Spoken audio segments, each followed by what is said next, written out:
ওরে ভাই, আবারও পরিচালক হিমেল আশরাফের সঙ্গে কাজ করবেন মেগা স্টার শাকিব খান। হিমেল আশরাফ মানেই কিন্তু প্রিয়তমা, হিমেল আশরাফ মানেই কিন্তু রাজকুমার। মানে প্রিয়তমা তো ইন্ডাস্ট্রি হিট এবং রাজকুমার কিন্তু ব্লকবাস্টার হয়েছিল, সেটা আপনারা সবাই জানেন। তারপর কিন্তু বিশাল একটা গ্যাপ নিলেন হিমেল আশরাফ। এখন কিন্তু বলা হচ্ছে উনি আবারও মেগাস্টার শাকিব খানকে নিয়ে 2027 সালে ভালো একটা প্রজেক্ট নিয়ে আসতেছেন। এবং সবচাইতে আমি যেই কারণে খুশি হয়েছি সেটা হলো ঈদ ছাড়া রিলিজ। মানে তুফান 2 আসার কথা ঈদে, সেটা আপনারা সবাই জানেন। এবং মেহেদী হাসান হৃদয় ভাইয়ের সঙ্গে একটা প্রজেক্ট করার কথা, কিন্তু এর মধ্যে কিন্তু অনেকে বলা বলি করছিল যে অনন্য মামুনের সঙ্গে কোনো একটা প্রজেক্ট ঈদের মধ্যে আসতে পারে। আবার অনেকে বলছিল হিমেল আশরাফের মুভিটা আসলে ঈদে আসতে পারে। কিন্তু এখন যে নিউজটা পাইলাম হিমেল আশরাফ ভাইয়ের যে মুভিটা শাকিব ভাইয়ের সঙ্গে হবে সেটা আসলে ঈদের মানে ছাড়া রিলিজ হবে। তো আমি চাই না ঈদের মধ্যে আসলে হিমেল আশরাফের কোনো মুভি আসুক। আমি চাই মেহেদী হাসান হৃদয় ভাইয়ের ছবি এবং তুফান 2 এই দুইটা মুভি আসলে 2027 সালের দুইটা ঈদে আসুক। আমার বিশ্বাস এই দুইটা মুভি অবশ্যই ইন্ডাস্ট্রি হিট হবে। তো আমি মেগাস্টার শাকিব খানকে নিয়ে রিস্ক নিতে চাচ্ছি না। এছাড়া সোলজার মুভি 2026 সালে আসতে পারে ঈদ ছাড়া, সেটা আপনারা সবাই জানেন। এবং 2027 সালে যদি হিমেল আশরাফ ভাইয়ের একটা মুভি আসে ঈদ ছাড়া, আমি সেটা খুশি হব আর কি, ঈদ ছাড়া আসলে। তো যাই হোক, এখানে যেটা বলা হচ্ছে মোহাম্মদ নাজিমুদ্দিন এর একটি সাসপেন্স থ্রিলারের গল্প শাকিব খানকে নিয়ে ঈদ ছাড়াই ফিরছেন হিমেল আশরাফ।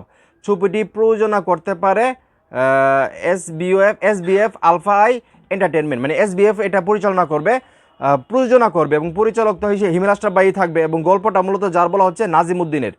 তো যেটা বললাম, প্রিয়তমা মুভি আপনারা দেখছেন। আমি মনে করি প্রিয়তমা মুভি মেগাস্টার শাকিব খানের লাইফে অন্যতম একটা ভূমিকা রাখছে, নতুন একটা পূর্ণজন্মের।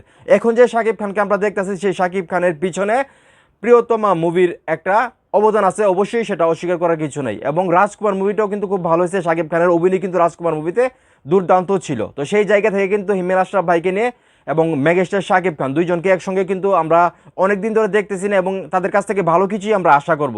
সেই জায়গা থেকে কিন্তু এখন রোমান্টিক মুভি না, সাসপেন্স মুভি নিয়ে আসতেছে। তো দেখা যাক আসলে কী ধরনের গল্প হয়, এবং মুভির যখন শুটিং শুরু হবে তখন কিন্তু আরও ইনফরমেশন আমরা পাবো। তো দিন শেষে আসলে আমি যেটা বললাম একজন সাকিবিয়ান হিসেবে আমি খুশি যে এই মুভিটা ঈদ রিলিজ হবে না, কারণ 2027 সালে আমি চাচ্ছি না হৃদয় ভাই ছাড়া এবং রায়হান রাফি ছাড়া অন্য কোনো পরিচালকের সঙ্গে মেগাস্টার শাকিব খানের ছবি হোক, বিশেষ করে ঈদের মধ্যে। মানে এটা আমার চাওয়া আর আমার বিশ্বাস। মানে প্রত্যেকটা সাকিবিয়ান যারা শাকিব ভাইকে নিঃস্বার্থভাবে ভালোবাসে, শাকিব ভাইয়ের ভালো চায়, তারাও একই কথা বলবে যে শাকিব ভাইয়ের মানে 2027 সালে মেহেদী হাসান হৃদয় ভাই এবং রায়হান রাফি ভাই ছাড়া আর কারোর সঙ্গে মুভির দরকার নাই। ঈদ ছাড়া অন্য কাউকে নিয়ে আসুক, সেটা আলাদা ব্যাপার। তো যাই হোক, হিমেল আশরাফ ভাইয়ের সঙ্গে আসলে কাজ করবে মেগাস্টার শাকিব খান, এটা আমার জন্য একটা খুশির খবর। এবং আরও খুশির খবর যেটা বললাম আপনাদেরকে, যেটা ঈদ ছাড়া রিলিজ পাবে। এখন এই মুহূর্তে যারা আমার এই ভিডিও দেখতেছেন, বিশেষ করে সাকিবিয়ান ভাই বোনেরা, এই যে এতদিন পর আসলে হিমেল আশরাফ ভাইয়ের সঙ্গে শাকিব খান আবারও কাজ করবে, আপনাদের এই খবরটা শুনে কতটা ভালো লাগতেছে এবং ঈদ ছাড়া রিলিজ পাবে এই মুভিটা, সেটা শুনে আরও কত ভালো লাগতেছে সেটা অবশ্যই কমেন্ট করে জানাবেন। ভিডিওটা ভালো লাগলে অবশ্যই শেয়ার করবেন।